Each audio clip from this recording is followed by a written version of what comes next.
Bismillahirrahmanirrahim. Assalamualaikum warahmatullahi wabarakatuh. Innal hamdalillah nahmaduhu wa nasta'inuhu wa nastaghfiruh wa na'udzu billahi min shururi anfusina wa min sayyiati a'malina. May yahdihillahu fala mudilla lahu wa may yudlil fala hadiya lahu. Asyhadu an la ilaha illallah wahdahu la syarika lahu wa ashhadu anna Muhammadan abduhu wa rasuluh sallallahu alaihi wa ala alihi wa sahbihi wa man ittaba'a hudahu ila yaumiddin, amma ba'd. Bapak dan ibu kaum muslimin wal muslimat rahimani wa rahimakumullah. Alhamdulillah, puji dan syukur kita panjatkan kepada Allah Subhanahu wa taala atas segala nikmat yang telah Allah Subhanahu wa taala anugerahkan kepada kita semua, sehingga di kesempatan malam hari ini kembali kita berkumpul di masjid yang kita cintai ini untuk melaksanakan sholat maghrib berjamaah, yang kemudian kita akan lanjutkan dengan kajian membahas sirah atau perjalanan hidup dari junjungan kita Nabi Muhammad sallallahu alaihi wa ala alihi wasallam. Para ulama menyebutkan kalau ingin menambah cinta kita kepada Nabi itu ada dua bab ilmu yang hendaknya kita pelajari. Yang pertama itu adalah sirah, yaitu perjalanan hidup Nabi sallallahu alaihi wasallam. Kemudian yang kedua itu yang berkenaan dengan syama'il, yaitu kesempurnaan akhlak beliau. Jadi ada kitab-kitab yang sengaja ditulis oleh para ulama untuk menunjukkan bagaimana kesempurnaan Nabi alaihi salatu wasallam, bagaimana adab dan akhlak beliau. Nah, kalau kita mengisi waktu kita mempelajari dan mengulang-ulang kedua bab ini, bab sirah an-nabawiyah dan bab syama'il Muhammadiyah, maka insyaallah akan semakin bertambah rasa cinta kita kepada Nabi. Nah, kalau semakin bertambah cinta kita kepada Nabi sallallahu alaihi wasallam, mudah-mudahan nanti di surga kita dikumpulkan bersama beliau. Amin ya rabbal alamin. Ya, katanya kalau dalam sebuah hadis disebutkan waktu hujan itu salah satu waktu yang mustajab. Kita berdoa mudah-mudahan Allah kelompokkan kita sebagai pengikut Rasulullah dan Allah kumpulkan juga kita semua di dalam surganya. Amin ya rabbal alamin. Bapak dan Ibu yang dimuliakan oleh Allah, pada pertemuan yang terakhir kita telah jelaskan bagaimana proses pembangunan kembali Ka'bah, ya, di mana Rasul sallallahu alaihi wasallam ikut serta dalam pembangunan tersebut. Bahkan beliau berhasil menjadi juru damai, ya, terhadap konflik yang terjadi di tengah-tengah orang-orang penduduk Makkah, pembesar-pembesar Makkah, yakni tentang bagaimana meletakkan Hajarul Aswad. Demikian juga pada pertemuan yang terakhir kita telah jelaskan bagaimana bentuk penjagaan Allah Subhanahu wa taala kepada Rasulullah sebelum beliau diangkat menjadi nabi. Jadi beliau tidak pernah minum khamar, beliau tidak pernah bahkan tidak pernah menyentuh berhala sedikit pun. Bahkan beliau dijaga auratnya oleh Allah Subhanahu wa taala. Ketika mengangkut batu untuk membangun kembali Ka'bah, orang-orang mengusulkan kepada Nabi agar mengangkat sarungnya, diletakkan di pundak agar tidak terluka. Tapi setiap kali beliau ingin mengangkat sarungnya, beliau terjatuh. Sehingga beliau senantiasa terjaga auratnya. Ya. Demikian juga Nabi SAW tidak dikenal sebagai seorang penyair. Kalau beliau dikenal sebagai seorang penyair, bayangkan tuduhan apa yang akan beliau terima. Ya, ketika kita misalnya membaca Qul huwallahu ahad, Allahus samad, lam yalid wa lam yulad wa lam yakul lahu kufuwan ahad. Belakangnya kan apa? Dal semua, ya. Jadi bisa dikatakan sebagai bait syair oleh mereka. Tapi itulah di antara hikmah Allah Subhanahu wa taala, Nabi tidak dikenal sebagai sosok penyair. Ya, sehingga apa yang beliau ucapkan tidak lain dan tidak bukan melainkan wahyu dari Allah Subhanahu wa taala. Nah, ini pertemuan kita yang terakhir. Sekarang kita akan mulai memasuki fase baru dari kehidupan Nabi alaihi salatu wasallam. Jadi kajian-kajian sebelum ini berkenaan dengan kehidupan Nabi sebelum diangkat oleh Allah, ya, menjadi utusannya. Sekarang kita akan memasuki fase yang baru, yaitu fase kenabian beliau. Bapak dan Ibu yang dimuliakan oleh Allah, Fase kenabian Nabi alaihissalam ini dimulai ketika beliau berusia 40 tahun. Ya. Dan wahyu pertama yang diturunkan oleh Allah Subhanahu wa taala kepada beliau itu diturunkan di sebuah gua. Guanya apa namanya? Gua Hira. Gua Hira ini terletak di atas sebuah gunung atau sebuah bukit. Kalau kita katakan, kalau di Indonesia itu kan membedakan gunung atau bukit itu dari ada apinya atau enggak gitu ya. Kalau berapi itu gunung, kalau enggak itu bukit. Ya, makanya kalau bukit menoreh itu kan enggak ada apa namanya, lavanya itu enggak ada. Ya. Nah, beliau diutus di usia 40 tahun. Para ulama menjelaskan kenapa Nabi alaihissalam bahkan juga para nabi yang lain itu diutus di usia 40 tahun, karena pada usia 40 tahun itu pada diri seorang laki-laki ya, dia mencapai puncak kematangan pikiran dan kecerdasan. Artinya sudah lepas kenakalan masa muda itu harusnya sudah lepas usia 40 tahun. Makanya kalau ada yang 40 tahun tapi masih kekanak-kanakan, berarti ada yang salah ini. 40 tahun tapi kok hobinya masih ngegame misalnya. Loh, Pak ngapain Pak? Ngegame, main PUBG misalnya. Wah, ini ada masalah ini berarti. Harusnya 40 tahun itu sudah dewasa betul, ya. Makanya para nabi diutus di usia 40 tahun. Ya. Di dalam Al-Qur'an Allah menyebutkan, ya, pernah Allah Subhanahu wa taala menyinggung tentang usia 40 tahun dalam surat Al-Ahqaf ayat yang ke-15. Idza balagu asyudda wa balagu arba'ina sanah qala rabbi auzi'ni an ashkura ni'mataka allati an'amta 'alayya wa 'ala walidayya wa an a'mala salihan tardah wa aslih li fi dzurriyyati inni tubtu ilaika wa inni minal muslimin. Ini yang patut direnungkan oleh orang-orang yang berusia 40 tahun. Ustaz, saya baru 39 tahun. 39 tahun ukuran Masehi itu ya mungkin 40 tahun Hijriah ya. 40 tahun kan Hijriah maksudnya. Ya, jadi kita perlu merenungi. Kata Allah Subhanahu wa taala, apabila seseorang itu telah dewasa dan dia telah mencapai usianya 40 tahun, dia berdoa. Ya Rabbi auzi'ni an ashkura ni'mataka allati an'amta 'alayya wa 'ala walidayya. Ya Allah, berikanlah aku petunjuk agar aku senantiasa mensyukuri nikmat yang telah Engkau anugerahkan kepadaku dan kepada kedua orang tuaku. Jadi kita itu sudah harus berpikir dewasa. 40 tahun sudah berlalu usia kita. Nikmat yang Allah berikan itu demikian banyak. Ya, harus mikir kita ya. 40 tahun ini sudah demikian banyak nikmat yang telah Allah berikan kepada kita. Qala wa an a'mala salihan tardah. Ya Allah, tunjukkanlah aku untuk senantiasa beramal saleh, ya, amalan yang Engkau ridhoi. Ya, jadi usia 40 tahun mikirnya amalan soleh ya. Sudah tidak mikir mau senang-senang, sudah lewat usianya ya. 40 tahun itu sudah ke depan mikirnya. Makanya para sahabat Nabi sallallahu alaihi wasallam, sebagian salaf ya, ketika menafsirkan firman Allah Subhanahu wa taala, qad ja'akumun nadhir, telah datang pemberi peringatan kepada kalian. Mereka menafsirkannya dengan apa? Dengan tumbuhnya uban. Oh, jadi kalau ada uban itu tumbuh, ini pemberi peringatan telah datang kepada kita. Usiamu itu sebentar lagi selesai, sudah ada ubannya. Ya. Makanya di dalam syariat kita itu dilarang menyemir uban dengan warna hitam. Banyak di antara kaum muslimin yang nggak tahu. Ya, mereka menyemir, wah ada ubannya, udah semir hitam biar kelihatan muda.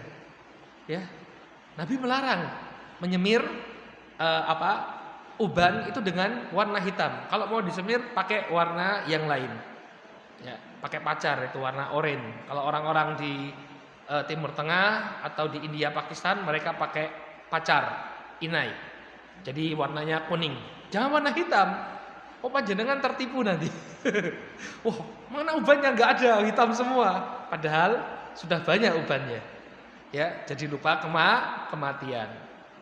Maka di sini usia 40 tahun, ya, dia berusaha, dia meminta petunjuk kepada Allah untuk apa? Beramal soleh. Ya. Wa aslih li fi dzurriyyati, dan perbaikilah ya keturunanku, anak keturunanku. Dia mikir anak keturunannya. Ya, dia mikir tanggung jawab dia sebagai seorang pemimpin keluarga, apakah sudah dia melaksanakan tugasnya? Ya, kalau tidak dia laksanakan, dia berusaha untuk melaksanakannya, dan dia minta agar Allah memberikan petunjuk kepada keluarganya. Inni tubtu ilaika, dan aku pun bertobat kepadamu.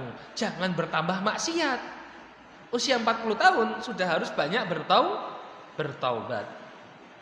Nabi SAW mengatakan, inna a'mara ummati baina sittina wa sab'ina sanah wa aqallu man yajuzu dzalik.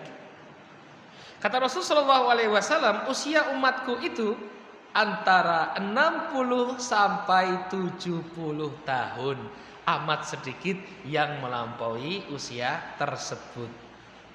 Kalau panjenengan sudah 60 tahun, wah itu injury time. Sudah mendekati masa akhir. Walaupun itu semua rahasia Allah. Bahkan dari usia 60 tahun ya kita sudah harus siap-siap. Kita sudah harus siap-siap ya. Wa inni minal muslimin, dan aku termasuk orang yang berserah diri. Nah, inilah harusnya yang dimiliki oleh seorang hamba ketika usianya 40 tahun. Jadi sudah matang, mikirnya itu sudah ke depan. Nah, Nabi SAW ketika diangkat menjadi Rasul, ketika diangkat menjadi Nabi, ya usianya 40 tahun, dan di mana posisi beliau? Nah, disinilah Bapak dan Ibu yang semoga dimuliakan oleh Allah. Kalau panjenengan pernah umroh, biasanya diajak jalan-jalan oleh travelnya. Salah satunya adalah ke Jabal Nur namanya. Jabal Nur. Cuma kita nggak cuma lewat saja, ya, karena dia itu harus melesek, masuknya ke dalam itu harus turun dulu, itu susah. Ya Pak Oki lewati nggak Pak? Lewati ya Pak ya? Iya. Guide-nya siapa Pak? Guide-nya siapa nih? Lupa ya. Ya biasanya dilewati sebelum pulang ke Masjidil Haram itu, sebelum pulang ke hotel dilihatin. Nah ini Jabal Nur, tinggi Pak ini, tinggi. Ya, jadi tidak mudah. Ya kalau panjenengan ada yang ngajak naik ke atas, ya dipikir-pikir dulu. Banyak jamaah itu yang cuma separuh jalan. Kenapa? Karena tingginya itu. Ya, nah di atas bukit itu, di atas Jabal Nur itu ada gua, namanya Gua Hira. Nah ini tinggi sekali. Ya, mencapai tingginya itu 642 meter. Ya, kalau 642 meter itu mendatar, orang sepiro. Paling dari sini ke ujung sana 642 meter, setengah kilo lebih sedikit. Tapi kalau naik berbeda. Ya, jadi naiknya itu sulit. Ya. Nah ini jalan masuk gua. Nah waktu sebelum corona ini banyak graffiti. Graffiti ini apa? Coret-coretan seperti ini banyak di Gua Hira. Gor Hira. Nah terus banyak juga di jalan menuju Gua Hira itu graffiti yang dibuat oleh orang Indonesia. Ya, salam dari Asep. Nah, ya. Nah, ini sebenarnya enggak perlu, aduh memalukan sekali ya. Ya, alhamdulillah ada hikmahnya corona. Sejak adanya corona, pemerintah Saudi membersihkan semua graffiti. Jadi sudah enggak ada lagi tulisan-tulisan semacam ini. Ya, yang buat ini bukan orang Saudi nih. Kebanyakan yang buat orang luar, yaitu tadi kayak orang Indonesia, dia pikir kayak di WC ya. Coba kalau panjenengan perjalanan ke WC itu biasanya banyak tanda tangan di balik pintu. Baik, PSS Sleman, jaya selalu. Baik. Nah ini di Gua Hira ini satu kesalahan terjadi ya. Banyak orang yang beribadah ke sana. Nah ini keliru ya. Tidak ada pensyariatan panjenengan sholat doa, bukan tempat yang makbul untuk doa. Ya, bukan tempat yang disyaratkan untuk sholat. Nah, ini banyak jamaah-jamaah melakukan kebid'ahan ketika melakukan ibadah. Mereka naik ke sana terus tabaruk sholat di sana, kemudian doa di sana. Ini suatu kekeliruan. Ya, jadi Gua Hira ini benar dia tempat turunnya wahyu, tapi ya tidak disyariatkan. Kalau memang Gua Hira itu disyariatkan beribadah, pasti Nabi mengatakan atau memerintahkan. Tapi tidak ada perintah sama sekali dari beliau. Sehingga perkara ini tidaklah disyariatkan. Ya, kebanyakan ini yang melakukan orang IPB. Ya. India, Pakistan, Bangladesh. Nah, ini yang banyak melakukan kegiatan tersebut. Baik. Nah, sekarang kita akan baca. Jadi turunnya wahyu itu terekam dalam sebuah riwayat yang sahih dalam Sahih Al-Bukhari. Bahkan di awal-awal kitab Sahih Al-Bukhari, kitab Bud'il Wahyi. Di awal-awal Sahih Bukhari itu dikisahkan. Riwayatnya sampai kepada Aisyah radhiyallahu taala anha. Ya. Sekarang kita akan baca saja riwayat dalam Sahih Al-Bukhari secara lengkap, secara utuh. Dari Aisyah radhiyallahu taala anha, beliau mengatakan, "Awwalu ma budi'a bihi Rasulullah sallallahu alaihi wasallam minal wahyi ar-ru'ya salihah fin naum. Fa kana la yara ru'ya illa ja'at mitla falaki subh." Permulaan wahyu yang datang kepada Rasul sallallahu alaihi wasallam ini dimulai dengan mimpi yang benar dalam tidur beliau. Jadi apa yang beliau saksikan itu terjadi.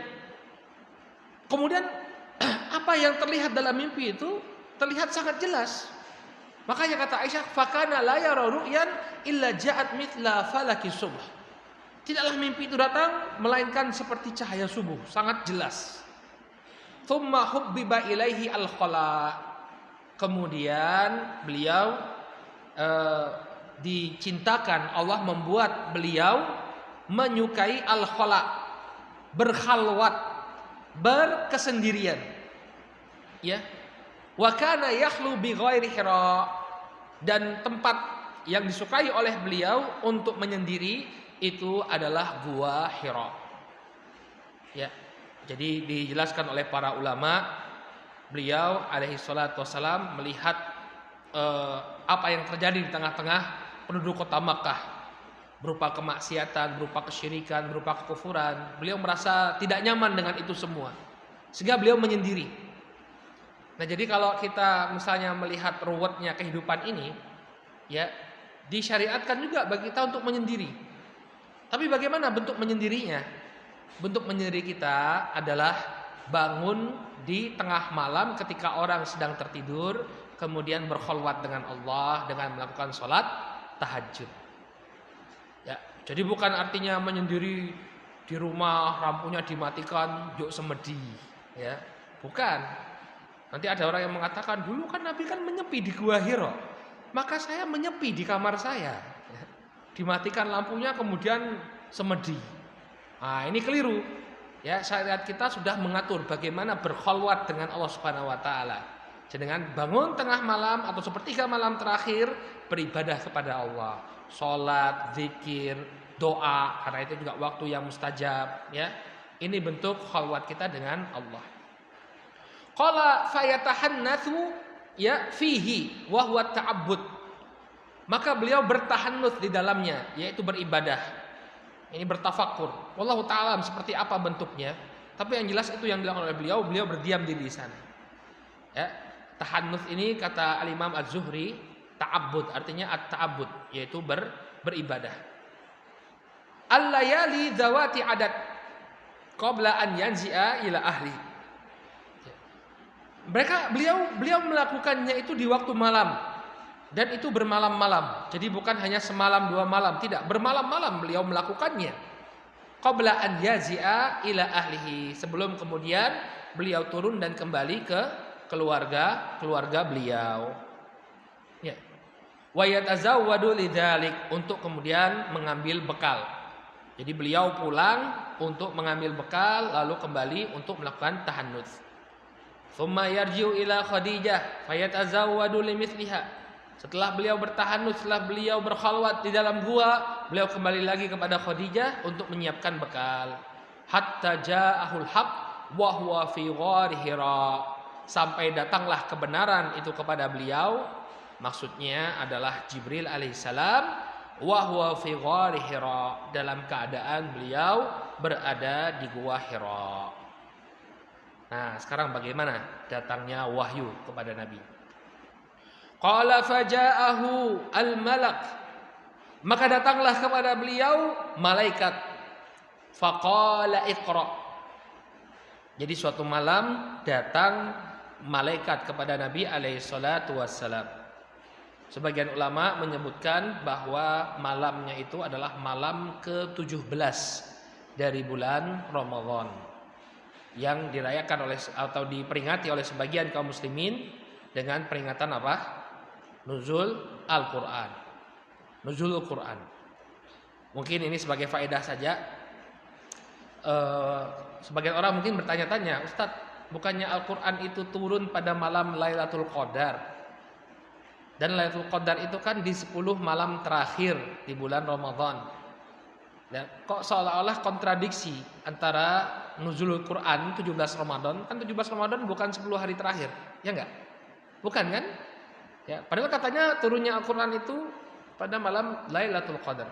Inna anzalnahu fi lailatul qadar. Sesungguhnya kami turunkan Al-Quran itu di malam Lailatul Qadar, di malam Al-Qadar. Lah kok ini turunnya 17 Ramadan? Bagaimana ini Ustaz? Yang dimaksud dengan turunnya Al-Quran pada malam Lailatul Qadar itu adalah turunnya Al-Quran ya dari Lauhul Mahfuz ke langit dunia. Jadi Al-Quran itu turun dari Lauhul Mahfuz ke langit dunia, baru kemudian turunnya berangsur-angsur kepada Nabi alaihi salatu wasalam. Turunnya dari Lauhul Mahfuz ke langit dunia itu terjadi pada malam Lailatul Qadar. Adapun turunnya Al-Quran pertama kali kepada Nabi itu tanggal 17 Ramadan. Ya, ini jadi beda antara nuzulul Quran dengan Lailatul Qadar. Hanya saja perlu saya ingatkan bahwa tidak disyariatkan bagi kita untuk melakukan peringatan apapun. Ya, Nabi SAW tidak pernah memperingati nuzulul Quran. Demikian juga para sahabat, para tabi'in, para atba'ut tabi'in gak pernah merayakan atau memperingati nuzulul Quran. Baik. Qala faja'ahul malak faqala iqra. Maka datanglah malaikat kemudian mengatakan kepada Nabi alaihi salatu wasallam, iqra. Bacalah. Coba bayangkan Ibu ya, sendirian dalam gua yang gelap, tiba-tiba ada malaikat mengatakan iqra. Ya, bagaimana perasaannya? Ya, panjenengan kalau sendirian di rumah mati lampu gelap, kemudian ada yang mengatakan iqra. Ya, rasanya bagaimana? Atau pas istri lagi nggak di rumah sendirian tiba-tiba ada yang manggil Mas gitu ya. Nabi SAW sendirian di gua, kemudian ada yang mengatakan iqra. Maka beliau mengatakan mana biqari. Saya nggak bisa membaca. Ingat, Nabi kan tidak bisa membaca untuk menjaga originalitas wahyu. Memang ditakdirkan oleh Allah Subhanahu wa taala tidak bisa membaca. Ya, artinya tidak bisa membaca tulisan. Maka beliau mengaku, "Ma'ana biqari." Saya enggak bisa membaca. Qala fa akhadhani faghattani hatta balagha minnil jahd. Tsumma arsalani. Kemudian ya, kata Rasulullah SAW, dia pun memelukku, memegangku dan memelukku dengan begitu erat sampai aku kepayahan. Ya, hatta balagha minnil jahd. Tsumma arsalani. Kemudian dia melepaskanku. Faqala iqra. Maka dia kembali mengulangi, bacalah. Faqultu ma ana biqari. Nabi SAW mengatakan kembali, ma ana biqari, saya enggak bisa membaca. Fa akhadhani faghattani ats-tsaniyah hatta balagha minil jahd, thumma arsalani. Kemudian diulang lagi oleh Jibril alaihissalam, dipeluk Nabi SAW untuk kedua kalinya sampai beliau kepayahan, baru dilepas. Faqala iqra. Kemudian beliau mengatakan, bacalah. Nabi mengatakan, ma ana biqari. Kemudian diulangi lagi sampai yang ketiga, baru kemudian dilepaskan kembali. Kemudian Jibril membacakan wahyu yang pertama yang diturunkan kepada beliau alaihi salatu wassalam. Ini firman Allah Subhanahu wa taala dalam surat Al-Alaq, ya. Iqra bismi rabbikal ladzi khalaq. Khalaqal insana min 'alaq. Iqra wa rabbukal akram. Alladzi 'allama bil qalam 'Allamal insana ma lam ya'lam. Bacalah dengan menyebut nama Rabbmu. Iqra bismi rabbikal ladzi khalaq. Khalaqal insana min 'alaq. Dia telah menciptakan manusia dari segumpal darah. Iqra wa rabbukal akram. Bacalah dan Rabbmu amatlah mulia. Allamal insana ma lam ya'lam. Di mana Allah mengajarkan kepada manusia apa yang tidak mereka ketahui, apa yang tidak mereka ketahui. Ya. Allamal insana Iqra bismi rabbikal ladzi khalaq, khalaqal insana min 'alaq, Iqra wa rabbukal akram. Kemudian apa? Alladzi 'allama bil qalam, 'allamal insana ma lam ya'lam. Yang mengajarkan kepada manusia dengan perantaraan al-qalam, dengan perantaraan pena, dan dia mengajarkan apa yang tidak dia ketahui. Ya. Ini adalah rangkaian ayat yang diturunkan kepada Rasul alaihi salatu wasalam. Sehingga kalau ditanya, ya, apa bagian dari Al-Qur'an yang diturunkan kepada Nabi untuk pertama kali, maka jawabannya adalah surat Al-Alaq ayat yang pertama sampai kelima. Jadi tidak secara utuh ya Bapak dan Ibu. Bukan Al-Alaq secara utuh. Enggak, bukan surat Al-Alaq secara utuh, tidak. Hanya ayat yang pertama sampai ayat yang kelima. Inilah wahyu yang pertama yang turun kepada Rasulullah alaihi salatu wassalam. Kemudian apa yang terjadi Bapak dan Ibu yang dimuliakan oleh Allah Subhanahu wa taala? Faraja'a biha Rasulullah sallallahu alaihi wasallam yarjufu fuadah. Maka Nabi sallallahu alaihi wasallam kemudian kembali ke rumahnya dalam keadaan hatinya, dadanya diliputi dengan kegelisahan. Fadakhala ala Khadijah binti Khuwailid radhiyallahu anha. Maka dia pun menemui istri beliau. Beliau menemui istri beliau Khadijah radhiyallahu taala anha. Faqala zammiluni zammiluni. Lalu mengatakan kepada Khadijah, selimuti aku, selimuti aku. Ya. Menggigil beliau alaihi salatu wasalam, merasa ketakutan, mendapatkan pengalaman yang luar biasa. Turun kemudian meminta Khadijah untuk menyelimuti-nya. Zammiluni zammiluni. Selimuti aku, selimuti aku. Fazammaluhu hatta dhahaba anhu ra'ad. Ya, hatta dhahaba anhu ra'ud. Maka kemudian mereka pun menyelimuti Rasul sallallahu alaihi wasallam sampai hilang rasa takut dari beliau. Ya. Jadi kita itu, Bapak dan Ibu yang dimuliakan Allah, kalau ada orang yang sedang panik, kayak dinengkese, didiamkan saja. Ya. Jangan kemudian orang panik langsung, ada apa? Apa? Orang tambah panik. Ya, ini teknik yang keliru. Jadi tenangkan dulu, biarkan tenang. Ya, kalau ada teh hangat, teh manis, minum dulu, tenang. Kemudian baru cerita, ada apa? Ya. Jadi jangan kemudian dicerca dengan pertanyaan, tenangkan dulu karena dia kalau sedang berkecamuk pun menjawab pun akan sulit. Ya. Ya, terbata-bata. Tenang, setelah dia tenang, baru ada apa? Maka kita lihat betapa bijaknya Khadijah radhiyallahu taala anha. Ketika suaminya meminta zammiluni zammiluni, selimuti aku, ya sudah selimuti. Nah, sampai hilang rasa takut dari Nabi alaihi salatu wasalam, baru kemudian beliau bertanya. Ya. Nah, ini juga etika bagi para istri. Kalau suami baru pulang, nah itu jangan langsung dicecar dengan pertanyaan. Bapak, kok telat toh, Pak? Kok ora nggawa apa-apa? Wis tak enteni suwe ora teko-teko. Lah ini keliru. Biarkan suaminya datang dulu. Nanti ya cerita. Ya, kalau mau tanya nanti kenapa toh, Pak? Biasanya jam segini pulangnya, ini kok rada telat. Oh, tadi bannya gembes, ya. Jadi jangan langsung dicecar dengan pertanyaan, ya. Pulang kerja capek, sampai di rumah tambah capek. Nah, ini beberapa etika yang diajarkan oleh Khadijah. Kemudian barulah Nabi SAW cerita. Beliau yang mulai cerita. Laqad khasyitu ala nafsi, kata beliau. Sungguh aku merasa takut, merasa khawatir akan diriku. Faqalat Khadijatu kalla wallahi ma yuhzikallahu abada. Nabi merasa khawatir. Nah, lihat bagaimana peran seorang istri ketika sang suami merasakan kegelisahan, dihibur oleh istrinya. Kalla wallahi, sekali-kali tidak wahai suamiku, ma yuhzikallahu abadan. Allah tidak akan menghinakanmu selama-lamanya. Baru kemudian Khadijah membesarkan hati Nabi SAW. Innaka la tasilur rahim wa tahmilul kal wa taksibul ma'dum wa takrid dhaif wa tu'inu ala nawaibil haq.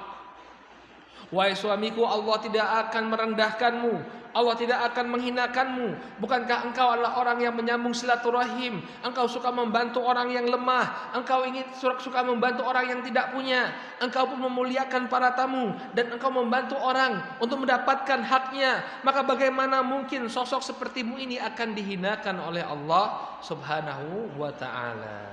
Masya Allah. Demikian besarnya peran seorang istri. Jadi kalau suami sedang susah, jangan ditambah susah.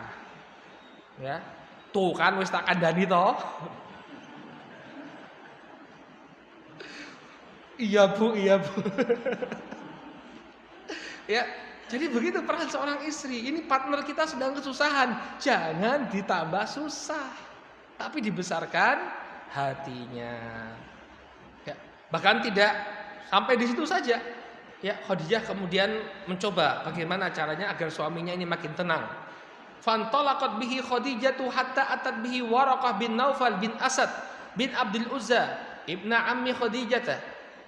Maka kemudian Khadijah pun mengajak Rasul sallallahu alaihi wasallam untuk menemui ya sepupu beliau, sepupu Khadijah, yaitu yang bernama siapa? Waraqah bin Naufal. Kana imra'an tanassar fil jahiliyah. Dahulu Waraqah ini adalah seorang penganut agama Nasrani di masa jahiliyah. Tapi Nasraninya adalah Nasrani yang benar, ya, yang menganggap Nabi Isa alaihissalam sebagai nabi, bukan menganggap Nabi Isa sebagai Tuhan atau sebagai anak Tuhan. Jadi Nasraninya masih Nasrani yang asli. Jadi Khadijah memandang ini sepupunya Waraqah ini punya kelebihan, ya, dia punya pengetahuan melebihi masyarakat jahiliyah yang lainnya karena dia sudah mempelajari kitab suci. Kana yaktubul kitab Ibrani wa yaktubu minal Injil bil Ibraniyah masyaallahu an yaktub. Dan dia bisa menulis kitab, jadi bisa menuliskan tulisan Ibrani, dan kemudian dia bisa menuliskan Injil dalam bahasa Ibraniyah sesuai dengan apa yang Allah Subhanahu wa taala kehendaki. Wa kana syaikhan kabiran qad amya. Dan dia adalah seorang yang sudah tua dan matanya pun buta. Ya. Kemudian apa yang terjadi ketika beliau menemui Waraqah bin Naufal? Faqalat lahu Khadijah ya ibna ammi isma' min ibni akhi. Kemudian Khadijah mengatakan, wahai putra pamanku, wahai sepupuku, coba dengarkan apa yang akan disampaikan oleh putra pamanmu ini, putra saudaramu ini. Faqala lahu Waraqah ya ibna akhi madza tara. Kemudian Waraqah mengatakan kepada Rasul, apa yang baru saja engkau saksikan? Fa akhbarahu Rasulullah alaihi salatu wasalam khabara ma ra'a. Maka Nabi pun menyampaikan ya tentang kabar, ya, mengkhabarkan apa yang baru saja beliau lihat. Faqala lahu Waraqah hadza namus alladzi nazzalallahu ala Musa. Yang baru menemui itu adalah Jibril alaihissalam. Panggilannya namus, ya. Adalah namus ini Jibril alaihissalam yang dulu pernah mendatangi Musa alaihissalam. Lalu ada suatu statement dari Waraqah, ya, yang perlu kita cermati. Kata Waraqah, ya laitani fiha jaz'an, laitani akunu hayyan id yukhrijuka qaumuk. Duhai seandainya aku masih muda, duhai seandainya aku masih kuat, ya, seandainya aku nanti masih ada ketika engkau diusir oleh kaummu. Maka kata Nabi sallallahu alaihi wasallam, au mukhrijiyahum, apakah nanti kaumku ini akan mengusirku? Qala na'am. Maka kemudian kata Waraqah, iya, pasti kamu akan diusir. Ya. lam ya'ti rajulun qad bimithli ma ji'ta bihi illa udi. Gak ada orang yang membawa semisal apa yang kau bawa ini, melainkan pasti dia akan disakiti, dia akan dimusuhi. Jadi Waraqah sudah tahu, ya, Nabi SAW ini ketika dia mendapatkan wahyu pasti akan dimusuhi. Nah, ini pelajaran bagi semua orang yang mengumandangkan kebenaran, yang menyampaikan kebenaran di tengah-tengah manusia. Merupakan sunnatullah bahwa setiap orang yang menyampaikan kebenaran pasti dia akan mendapatkan musuh-musuh. Sunnatullah. Ya. Waraqah belum dia tidak mendapati masa Nabi SAW, enggak. Baru bertemu dengan Nabi SAW saja, beliau sudah mengatakan hal yang demikian. Tidak ada orang yang membawa kebenaran melainkan pasti akan ada musuhnya. Sunnatullah.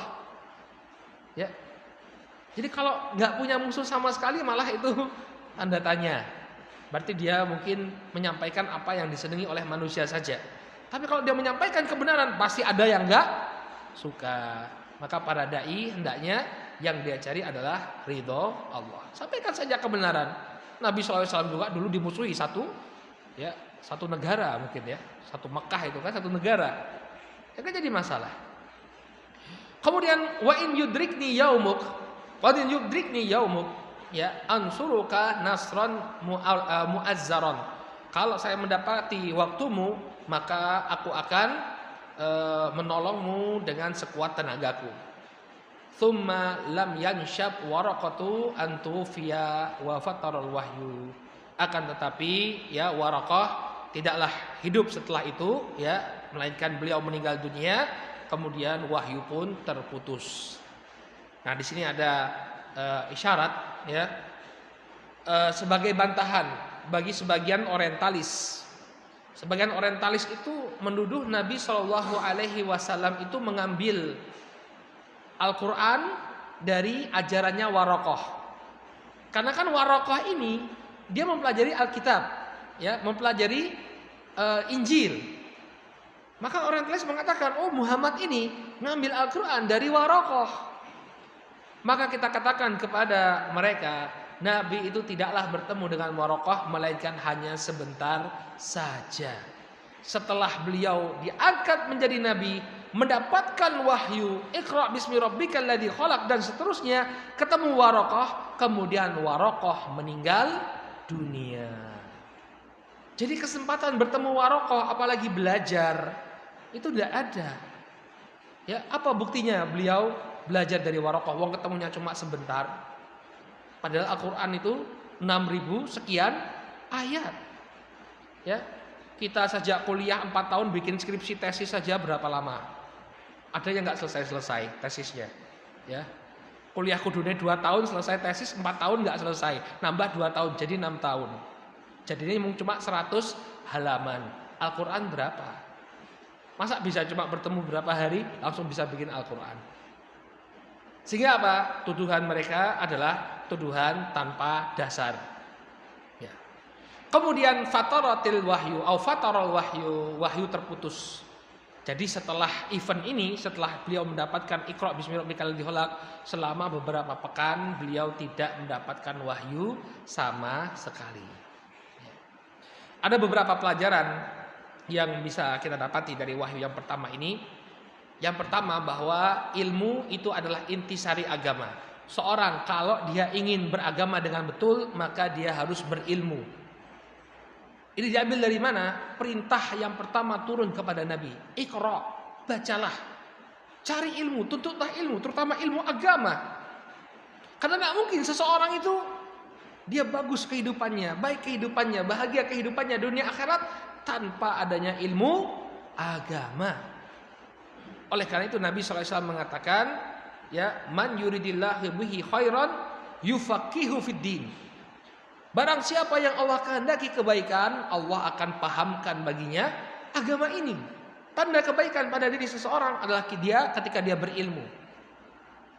Kemudian yang kedua, ilmu ini dikaitkan dengan keimanan. Iqra bismi rabbik. Bacalah dengan menyebut nama Rabbmu.